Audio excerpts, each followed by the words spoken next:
Hey there, CAS teachers. I hope you're having a really good day today. Today, we're talking about the importance of feedback. And feedback is one of my favourite things to be able to provide to my students to really move them forward in their journey. So I know it's a tedious task and it takes forever. I completely agree with you, but I really believe in the value of positive feedback for our students to know where they are, where they need to go, and what they need to do to get there in the end. And I love the quote by John Hattie where he talks about learners need endless feedback more than they need endless teaching. And I really agree with that. It resonates with me a lot because I think our students need to know where they are right now in their knowledge and understanding of our course. But more importantly, they kind of need to know where they need to go in the future and really what they need to do to get there in the end. So my journey about feedback has taken lots of different paths. So in a past life, when I was a really fresh-faced young teacher, I would use lots of red pen. I would do lots of ticks all over my students' work. And then at the end, I might provide like just a summary of what they've done well, maybe a little bit about what they could do to improve, and then a mark. I kind of didn't really do much else with their response. And I think over time, as you listen to other people, as you listen to other more experienced teachers, and as you do a bit of reading yourself, you kind of evolve your own method. And many of you know that I do have some methods to my madness, but they're all part of a system that I've developed over time to really, work better and work more efficiently in community and family studies. So I came up with this analogy about WIN. So WIN feedback, or using this little acronym to give my students feedback in 3 main areas, and just 3 throughout their response or at the end of their response, or at the end of their series of questions or their assessment task. So WIN basically stands for what they have done well. And I'll do that at the end of their response or at the end of their assessment task. I'll actually fill it out in a table, and I used to use like a color coding system. So green was what they've done well. So in the table, I would have green highlighted, and I would really give the kids some sort of feedback about what they've done well in their response or in their assessment task. So really positive, really explicit, some things about, what I really thought out of their whole response or out of their whole assessment, that they've done this really well. So they might have nailed the glossary of keywords, or they might have really provided some really good, explicit and unique examples in and around their response, or they might have had a really good, clear, pure paragraph structure. Whatever it might have been, that's what I would provide a feedback on them in terms of what they've done well. So that's what the W stands for. The next one, so the I stands for improvements to be made. So what do they need to do as a student to really move themselves forward in their journey in community and family studies? And this is where I would spend a lot of my time, obviously, thinking about some things and strategies that they need to do to really move their response to where it could possibly be in the future. So I'm talking about maybe the application of the glossary of keywords. If it's like an analyse and they haven't really hit the nail on the head, they haven't really shown me, that they have really broad understanding about analyse or used words to actually analyse in their response, I might then say, hey, look, Alicia, maybe you could really focus on a variety of different words to show that you're analysing, or maybe come up with a structure on how to analyse, or whatever it might be. So just pertaining to the glossary of keywords. Or I might have other students that have lots of really good ideas, but it's kind of all jumbled. It's not really structured well. So I might say to them, hey, Jess, you have some really good knowledge and understanding of the syllabus in here, but let's look at maybe providing a really clear structure to your response, that type of thing.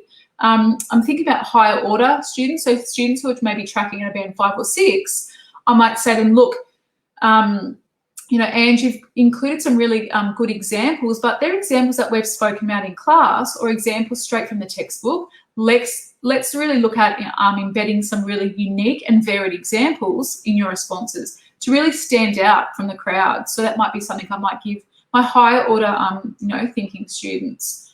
And then when it comes to when it comes to N, I'm really looking for the necessary actions that they need to implement as a student to move themselves forward in their journey.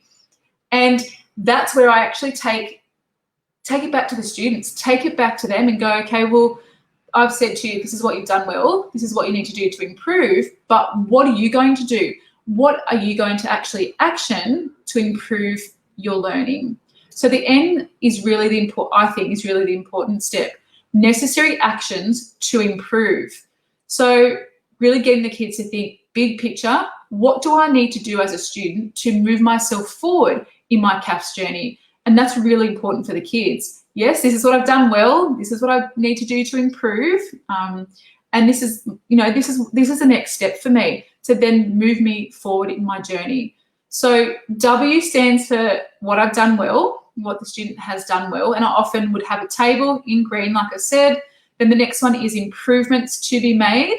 And that's kind of like a bit of a, it's warming up. It's like a traffic light system. It might be in yellow or orange.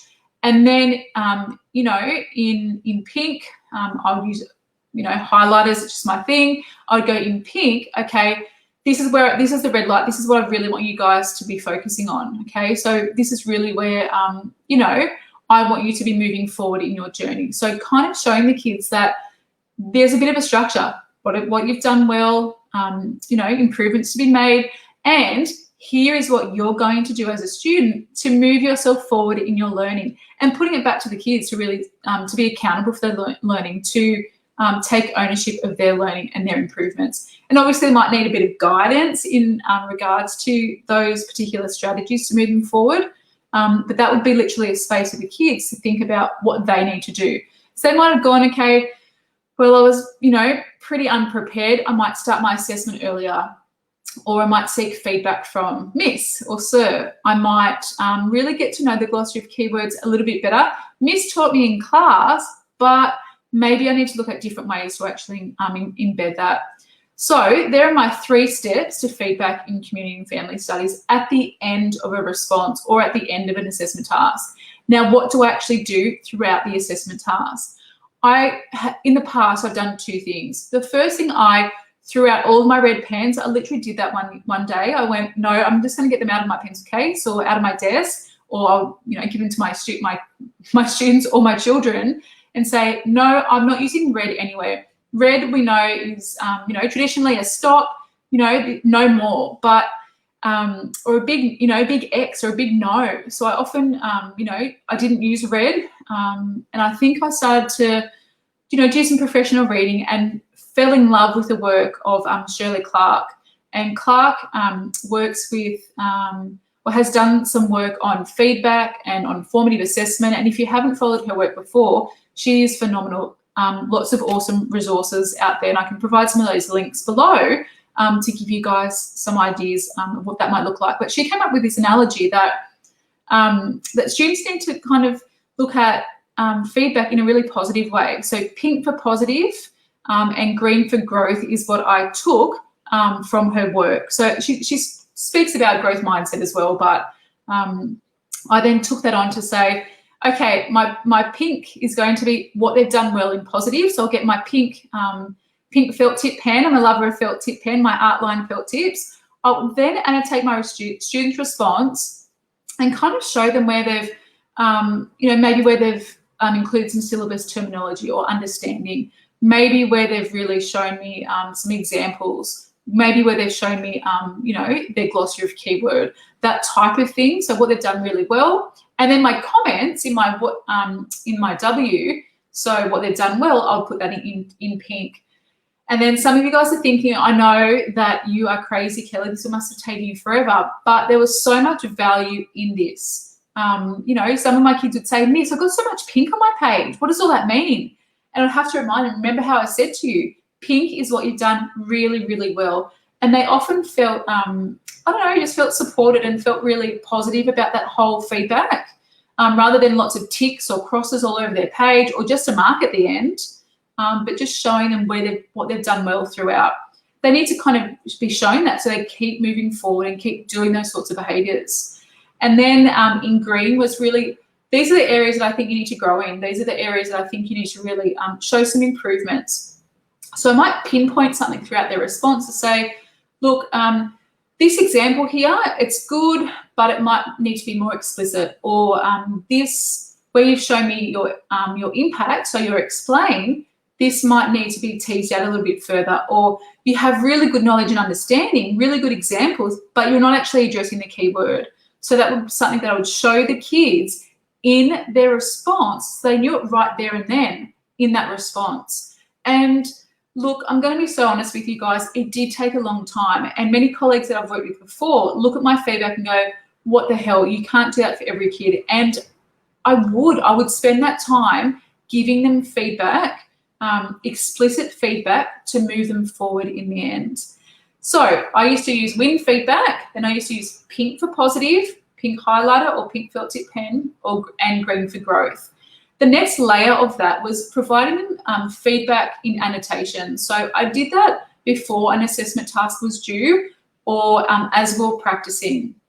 So if we had exam preparation questions or past HSC questions, I would say to them, let's annotate your response so you know that you have all the ingredients that glue a good response together.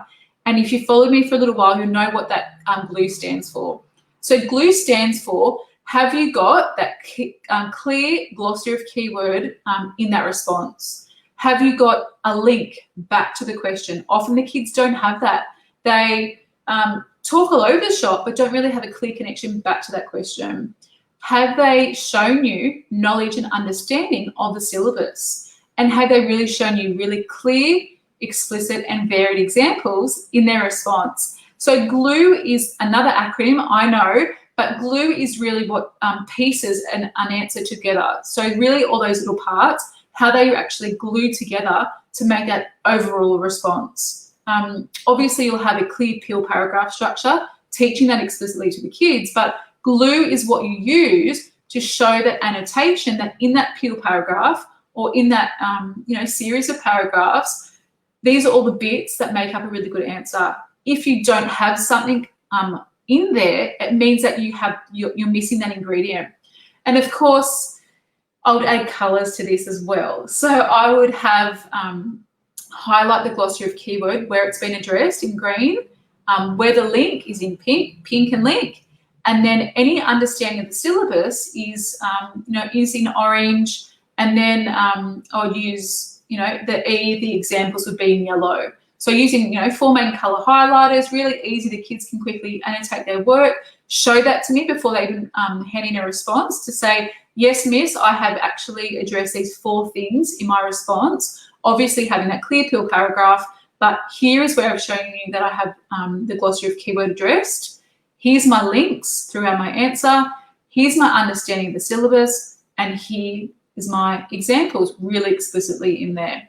So glue for annotations and annotating using those highlighters in class, in preparation for assessment tasks. You could get the kids to do that after a task has actually been completed. Maybe swap student responses and share some of that load across the class. Okay, let's swap responses and let's annotate each other's using glue to really show them that, okay, this student got maybe 6 out of 8. There's no green in there. Why is there no green? Because they actually didn't address the glossary of keyword.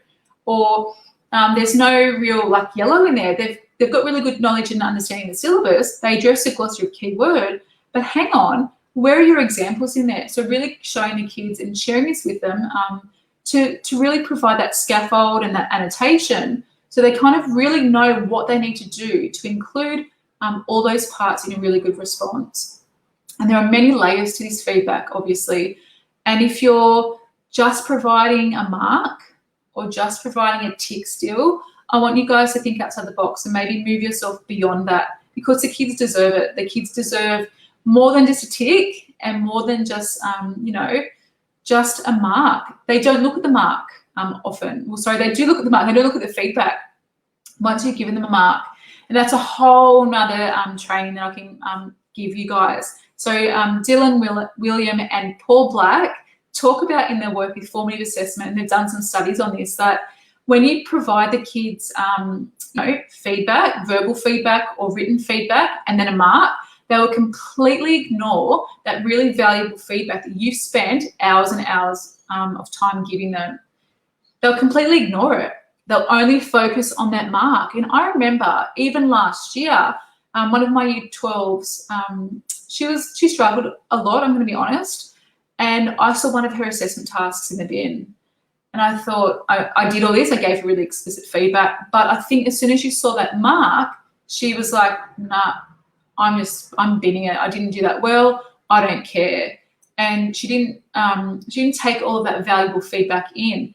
And I think if I held that mark back, and I've shared this with some of you guys in my coaching and mentoring sessions about how to do that, hold the mark back, give the kids the feedback, and then they have to justify what mark they actually should be deserving of according to the marking guidelines.